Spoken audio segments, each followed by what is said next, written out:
Danas je ekspanzija strahova i širenja strahova o ishrani, što nekad može biti opravdano, nekad nije toliko opravdano, ali danas ćemo pričati o samom šećeru i kako to šećer utiče na same krvne sudove. E sad, kada je u pitanju sam šećer, on zapravo jedna od najmanje bitnih stvari, odnosno najmanje opasnih stvari pod nas je to salo što nam on pravi zapravo. Već on ima mnoge druge štetne efekte po naše telo. E sad, o tim efektima se ne priča toliko mnogo kao, na primjer, o salu, zato što salo je ono prvo što vidimo i estetski, odnosno društveno i socijalno nije prihvatljivo. Tako da danas ćemo se fokusirati na sve ono što ne možemo vidjeti golim okom, a na šta zapravo šećer utiče u organizmu, prvoshodno na krvne sudove. I sad prva stvar koju vi morate odmah da shvatite da šećer nije samo tu kao namirnica koja goji, već postoji više, formi šećera i svega ostalog, znači više različitih molekula, više različitih kombinacija, načina na koji se vari itd.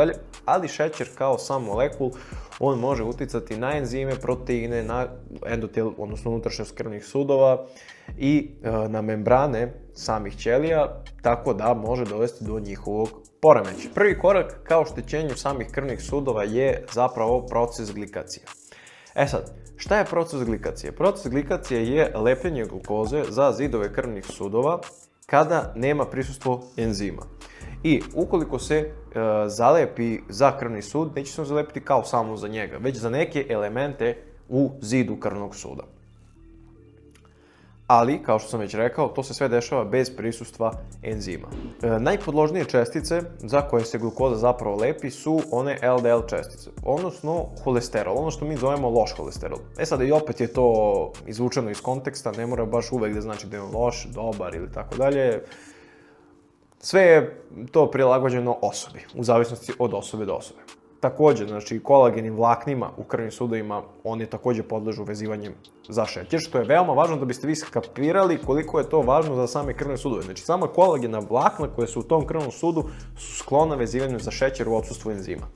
Također, proteini samog endotela i jedna vrsta hemoglobina koji je HbA1c, odnosno to je upravo onaj hemoglobin koji se kontroliše kada merimo glikemiju i određujemo da li ima poremećaja sa metabolizmom ugljenih hidrata, odnosno nekih vrsta dijabetesa.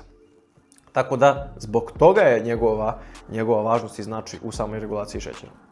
Kad smo to razjasnili, kada je opasnost nastaje? Opasnost nastaje nakon tog vezivanja šećera u našem krvnom sudu za neki deo zida krvnog suda. Kada se veže za njega, tu se dobija taj neki krajnji napredni proizvod glikacije, koji zapravo predstavlja vezanu glukozu bez enzima za taj neki deo, element zida krvnog suda. I veoma zanimljiva stvar jeste da zapravo ta fruktoza koja potiče iz voća, voćni šećer, ima čak 10 puta veću sposobnost glikacije i afinitet za glikaciju u odnosu na neku prosječan šećer, znači kažemo glukozu, ali više o tome ćemo pričati i ne trebate se zbog toga plašiti voća, jer opet, kao što sam rekao, to od slučaja do slučaja i u zavisnosti od konteksta drugačije se može protumačiti. Sad ovako. Gde tu postoji opasnost zapravo? Kada ovaj proizvod, krajnji napredni proizvod glikacije postane toksičan i aktivan, on je mnogo toksičniji nakon njegovog vezivanja u odnosu na njegovo stanje molekulsko prevezivanje. Lepljivije je, toksičnije i oštećuje elemente oko sebe. Šta to dovodi? Dovodi do povećane propustljivosti zida krvnog sudova. Dovodi do povećane krutosti zida krvnog sudova. Smanjenje elastičnosti zida krvnog sudova. Sve to zajedno dovodi do povećanja pritiska. Sad, naravno, pritisak će dovesti do daljeg oštećenja endotela, krvnog suda i sve ostalo. I na tom mestu gdje je zapravo se vezao taj šećer, tu je zapravo najveće oštećenje, zato što će se desiti upalni proces. I onda kreću oni elementi upalnog procesa lokalno da oštećuju to tkivo i javlja se, zapaljenje. Nakon što se ošteti krvni sud, šta je to što će zapravo dovesti do tog njegovog daljeg progresije tog oštećenja?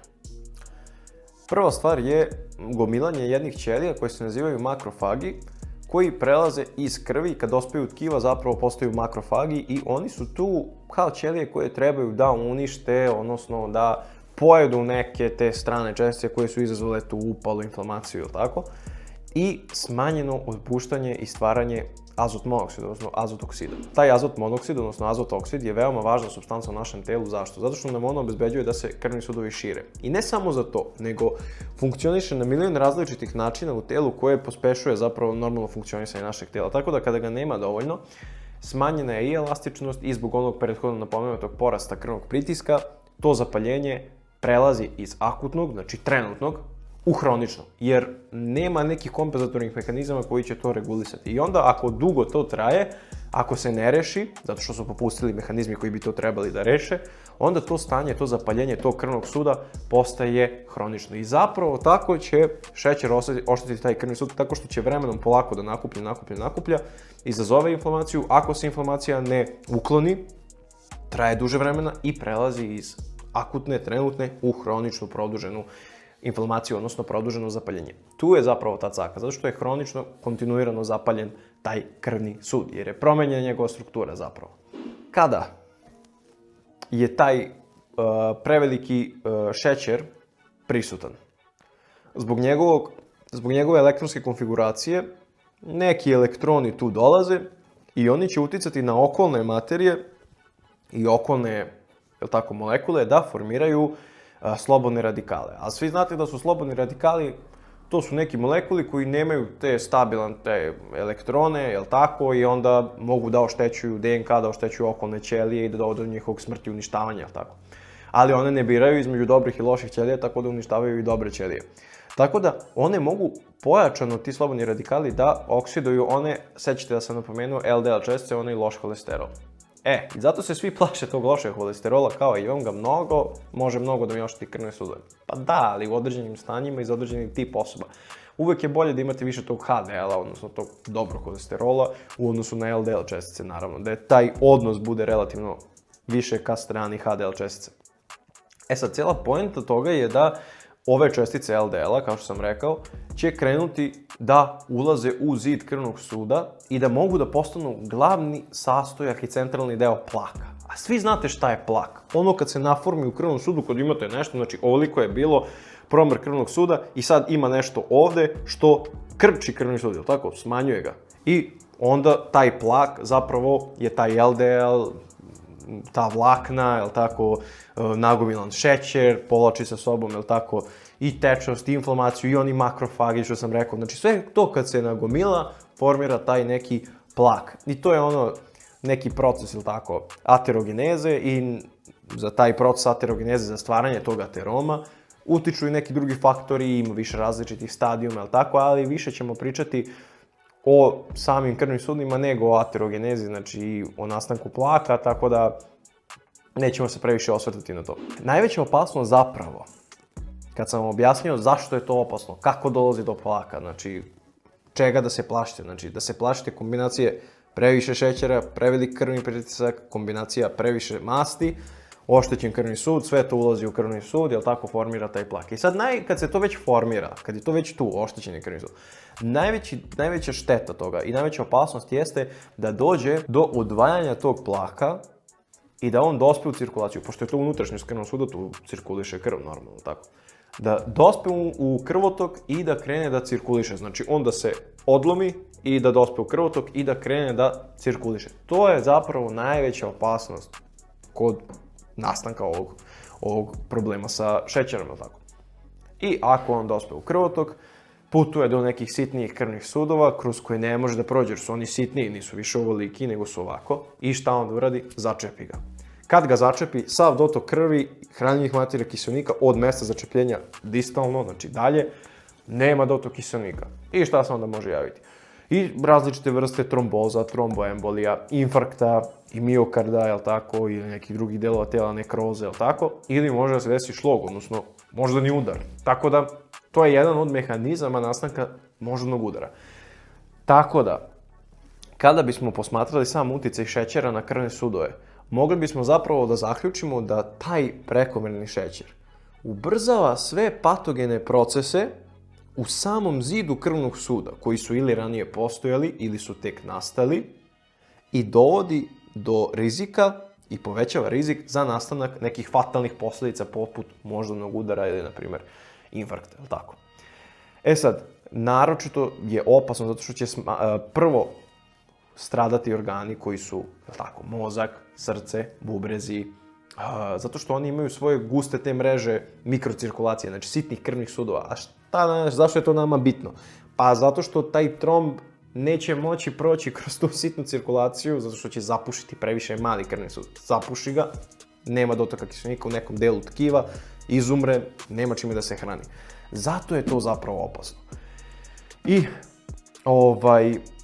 veoma važna stvar je da vi shvatite važnost veze između toga samo ja jedem šećer, loš je šećer, svi viču kako je šećer loš. Šećer sam po sebi nije otrov, ali previše šećera sa nedovoljno fizičke aktivnosti i genetskim predispozicijama za kardiovaskularne poremećaje može biti loš. Znači sam po sebi veoma je površno i veoma je netačno reći da je nešto samo po sebi loše, već u zavisnosti od konteksta. Ali, kao što sam rekao, prerađen šećer ne bi svakako nikome preporučio u prevelikim merama. Tako da, zapravo današnji stil života je mnogo opasniji nego sam šećer. A u kombinaciji možemo reći da šećer doprinosi pogoršanju zdravstvenog stanja kao posljedica današnjeg stila života. Sedentarni način života kada se šećer nema zašto da se iskoristi, jel tako? Zato što možemo reći da je toksičnost neke supstance zapravo zavisi od njegove doze, zar ne? Znači, toksičnost i lekovitost zavisi od doze. Zato ne možemo kažemo isključivo je dobar, isključivo je loš, jel tako? Tako da, nećemo se previše fokusirati na to da li je dobar, da li je loš, već moramo da razumijemo sam kontekst. Ako znate zašto nešto uzimate, na koji način možete koristiti šećer i u svoje svrhe da dobijete benefite od njega. Znači, ne morate nužno dobiti samo loše efekte. Tako da može biti veoma koristan, naročito kod sportista, zato što mišićne ćelije najviše koriste glukozu kao primarni izvor energije za taj težak neki mehanički rad mišića. Tako da, kao što sam rekao, sve je u zavisnosti od same svrhe i namene, zašto je namenjeno, doza, količina, uslovi i tako dalje. E sad, Naravno, u nekim od sljedećih videa ćemo pričati o načinima kako da sprečimo samo oštećenje krvnih sudova dejstvom glukoze. Nećemo pričati o svemu krvnih sudova, jer video bi bio od 5 sati. Tako da obavezno ostavite komentar ukoliko želite da znate šta sve trebate uraditi kako biste sprečili dejstvo šećera i oštećenje krvnih sudova dejstvom šećera. Obavezno to ostavite u komentaru, pišite da vam se svidio klip, da li vam je bio koristan, obavezno lajkujte video, zapratite profil da će biti mnogo ovakvog sadržaja, radite na sebi fizički, mentalno, duhovno, mi se vidimo u sljedećem klipu. Ćao!